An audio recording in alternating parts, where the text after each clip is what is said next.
Hey guys, welcome to Gearheads. Today's going to be a very cool episode. We have a 1989 240sx and it's got all kinds of awesome upgrades to it. This has an SR20 swap, it's got a turbo setup on it, it's got some nice suspension, really good wheels and tires, and an awesome brake upgrade as well. So this belongs to Erik of the Rev Match YouTube channel. Take a look in the description for a link there and check out some of his videos. But we're gonna go over the car, show you all this awesome stuff that it has in it, and after all that's done, we're gonna go for a drive and see how it performs.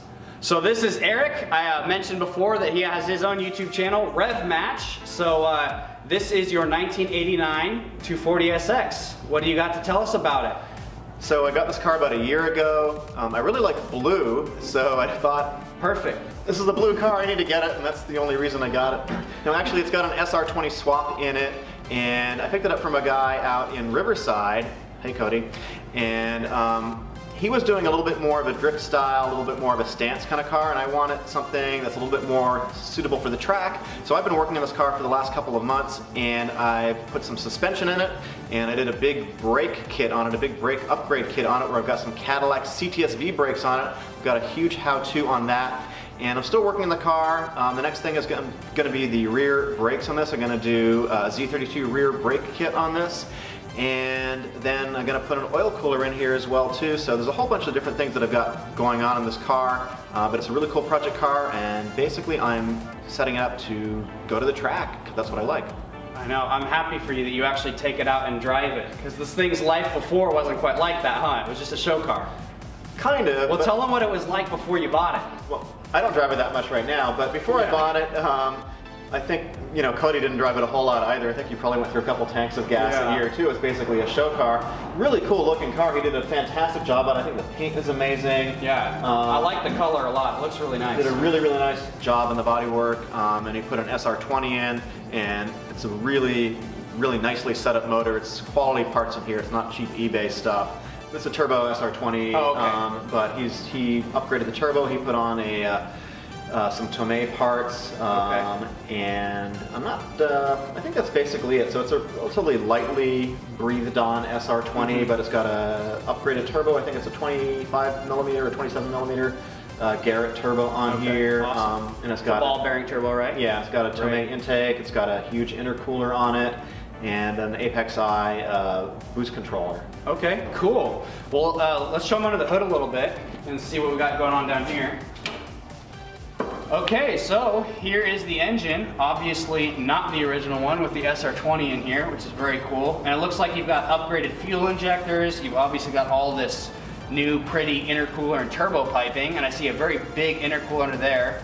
And then you've got what, this Koyo radiator? Like a 2-inch thick one? Yeah, it's an SR20 black top actually, and I understand that there's a red top and a black top. I think the black top was made in the final years of production of this motor. I think it's supposed to be a little bit more durable. I'm not quite sure. I think there was a few small changes. I don't know either. I'm a bad SR20 guy. I don't know the specifics of the black top, the red top. I'm not a specialist with these either, but that is very cool. And how much power is this thing making? This makes about 280 horsepower and about 280 pounds-feet of torque. Awesome. Is that the wheels or the crank? It's the wheels. Awesome. That's great. And how much does the car weigh? The car weighs about 2550 is what Nissan says. That's a pretty good power to weight. You should throw this thing on some scales and find out though. Pretty good. Should be like around 8.5, 9 pounds per horsepower. If my top of my head calculations are right. That's awesome. They're probably not.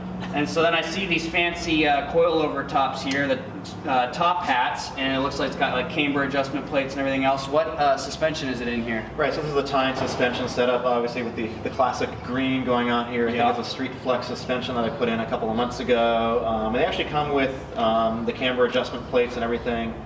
So it's a pretty, it's a pretty complete setup. I've been pretty happy with them. These are 16-way adjustable up and down, and they're very easy to adjust with just one little click. Awesome. And how does it feel on the track? That's where you drive it most of the time, right? Yeah, so this is set up to be a track car. The car came with springs with a PBM setup that were, I think, much too stiff for my application. They were like 10K in the back, 12K in the front. These are 7K springs all the way around, so it's definitely quite a bit softer, but I'm going for compliance. I've taken it out. A lot of times that gives you better grip anyways, right? Yeah, I If mean, it's too stiff, the car will skip around. yeah, exactly. So it was more set up for drifting, which means that you want to basically unweight the rear suspension. I'm going for compliance, so I've taken it out on the track twice now, and it definitely needs some more tuning. But overall, it's like as a starting place, it's pretty good so far. I'm pretty happy with it. It understeers a little bit right now, and I need to get some bigger tires on here is the main thing. But as a starting place, it's pretty good. I think this car's got a lot of potential on the track. So I saw that this has Enkei RPF 1s on it, which are really cool wheels. What size are they? These are 17 by 9. It's a square setup, so I've got the same size wheel all the way around the car. Okay, that's pretty cool. And then what tires are these? I haven't seen them before. These are Achilles 123S. They are a drift tire. They're super sticky. We use them for endurance racing. I'm using them on the track. They're 235, Okay. 45, 17s. Okay, well, I think I remember you mentioning that you wanted to put wider tires on it. How wide do you think you want to go? Because 235 is not bad. That's pretty good for a car of this weight. It's not bad. I'd like to get 245s or 255s all the way around. Oh, that'd be cool. Awesome. Well, I think it's probably time to go drive it. How's that sound? Sounds pretty good to me. Awesome, let's go do it. Rice, baby. Rice, baby. All right, so you've been driving my 240 for, about a half hour now, something like that? Yeah, we brought it out here, so I did drive it over here now, so I've got a good feel for how the car drives a bit. But it was all boring roads. Now I get to drive on a fun road and see how it actually feels. Let's see the power. Yeah, that makes great power. I'm honestly, I don't want to compare this to a Miata necessarily, but this thing actually feels and drives a lot like my old Miata with the turbo did, because I'm assuming it was probably a pretty close power to weight, with this thing being 280 horsepower and about 400 pounds more or so. Mine was like 230, 240 horsepower, about 2,000 pounds. So, and this is still a very light car. It feels very nimble. The steering's not bad. It's not super tight, but it's predictable and direct, so it's not like you're, I don't know, I've driven some where there's, I think those solid engine mounts, and it probably has an unsprung clutch too, so it's on and off throttle, gets a bit jumpy sometimes. Yeah, this welded diff is, great for drifting, not so great for the street. Yeah. No, I was wondering what the clutch was going to be like in here, but it's not that bad. Do you know if it's a puck clutch or is it a full disc? It's an ACT Stage 2. I don't know. I think it's probably their full disc then, which is similar to what I had in my last car. Yeah, I have no problem with the clutch. It doesn't bother me at all. I think it's fine. Yeah. No, it doesn't bite too. I mean, obviously you just need it strong enough to hold the power, but it doesn't bite too hard. It's very easy to stop and go in. I know, I was sitting and stop and go on the way here. So you were totally crapping on this car before, saying it's basically just a big pile of bolts and trash with an engine in it. But no, look, the interior in here is very nice. The interior is super clean, actually. The back seats are a little bit stained up, but other than that, this is the only 240 I have seen without a cracked dash. And it's beautiful. I have never seen I really have to say, I really like that dash. All right, I'm going. You're good.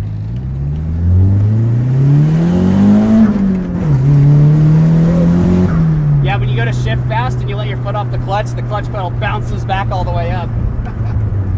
Well, the one thing I would say about the suspension, but a lot of it's the welded diff, is it understeers a little bit, but I feel like that's a welded diff causing a lot of that.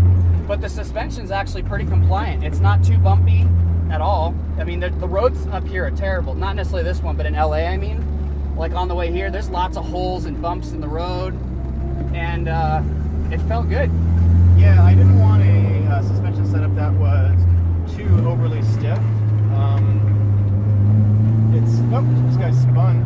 Really? Well, or maybe just turning around. It's a bad spot to turn around, you retard. It's a blind corner from both sides. That is the new Type R. The new Type R. Let's see if the 240 keeps up. Probably not. Probably not? Probably not. Well, he might not be able to drive. Who knows? What is he doing? So, Eric, do you have any plans to continue to build this car more, like add more power? You said you wanted to work a little on the suspension. What do you want to do as far as that's concerned? So my main goals with this car are to make it handle really well and stop really well. At the moment, I'm pretty happy with the level of power that it has. Okay. So the next steps that I'm going to take in this car are I'm going to put in some R32 rear brakes on here, which was from a Nissan 240sx twin turbo. And by the way, he's got the Cadillac CTS-V front brakes in here, and those things are great. Yeah, this thing stops pretty hard, but it doesn't stop as hard as it could because it's basically 100% front brakes and the backs are doing nothing right now. So it's got a lot more stopping potential. Well, the nice thing is at least you know you can drive it pretty hard without the brakes overheating. Yeah. With these brakes, you're pretty good to go. Okay, well, we're back from driving the 240 and taking it up to the canyons, and it was a lot of fun to drive. I gotta say, I really did enjoy this car. It's very raw, and even though it's got the really, really stiff engine mounts and diff mounts, so it does vibrate a lot, which is worse when you're in traffic, like when I was, when I was on the way up there. But once you're actually moving, it's not that bad. You know, it is better when it's moving. Yeah, it's got good power though. And it handles very well, honestly. The tires on there are nice, and the suspension's a lot more compliant than I was expecting it to be, because most people that have most people throw coilovers on 240s and they're just so stiff. Brah, it's all about maximum stiffness, brah. Better handling. Yeah, I know, the Rice Bros, that's what they do. But honestly though, it handled very well, it gripped very well, and turn-in and everything felt good. The car rotated well. It was very balanced. I didn't push the car all the way to its limit because we're on roads and it's your car, not mine. But at least taking it up and down the snake, it felt good and it was fun. And actually, you know, I really like this color. It's very cool. Do you know what the color's called? No, and neither does Cody. If you know what the color is, Cody, let me know and I'll say it in the next video. There you go. I've got a color code. Yeah, okay. Color code. But also the headlights, it was funny to me. I know it's not like a big deal about the car. I like pop-up headlights though. Like I love Miatas, that's what I have right now. But the pop-up headlights in the Miata, when you put them up, are so intrusive. These are a lot smaller. Let's show them. Let's show them. Sure, turn them on. I like them. Boop. The only issue I have is the actual bulbs suck. These make all they weren't very bright when I drove it back. I just thought it was interesting though, driving, because I'm used to the Miata's pop-ups, and they actually take up a good amount of your view. You can't see as much of the road, whereas this wasn't a problem. But it actually, I don't want to like keep trying to compare it to my Miata, but I am a little bit. It felt very similar because the car is very light, and it made very similar power to weight as what my last one was at. And so, it felt very similar. I really liked it. I kind of want one now. Similar era too, so it's about the same level of suspension and engine technology. Yeah, designed in the late 80s. They're about the same. And they were competitors. The cars were definitely competitors, so I'm not surprised that they feel pretty similar. And I mean, I agree. I haven't driven a turbo Miata, but I've driven a lot of Miatas, and they definitely have this kind of feel. They're a little lighter, a little more tossable than this. This is, in my opinion, feels a little more. Like there's a little more structure around you. Yes. This does feel more. It doesn't actually even feel much heavier, but it does feel more solid. Yeah. And but I will tell you, with Miatas, if you add chassis stiffening, chassis bracing, and stuff, it helps a lot. It makes a huge difference, like from a stock one. So. Anyways though, there's a great car to drive. I want one. I'm not trying to sell my car. I'm going to keep it for sure. But if somewhere down the road we can add a project to our list and do an S13, I kind of like the S13 better than the S14 actually. I've got a shell after driving this right out there. I know. Ready to go. Yeah, I've driven the S14 Silvias and those are fun too. But I actually really enjoyed this. So thank you so much for having me here, Eric. Thank you for letting me drive your car. And it was awesome. So thank you. Welcome to the Rev Match headquarters. There you go. Rev Match! Rev Match! So go check out Eric's channel. He's got this car. He's got a BMW 1M. He's got a BMW E30 M car. He's got another 240 race car. And he's got a few other cool cars floating around as well. So go check his channel out. And thank you so much for watching our channel. Hit that subscribe button if you haven't yet, and the bell next to it, and the like button. Please hit the like button. That helps us out also. So. Thank you so much for watching. We appreciate it. And as always, keep wrenching.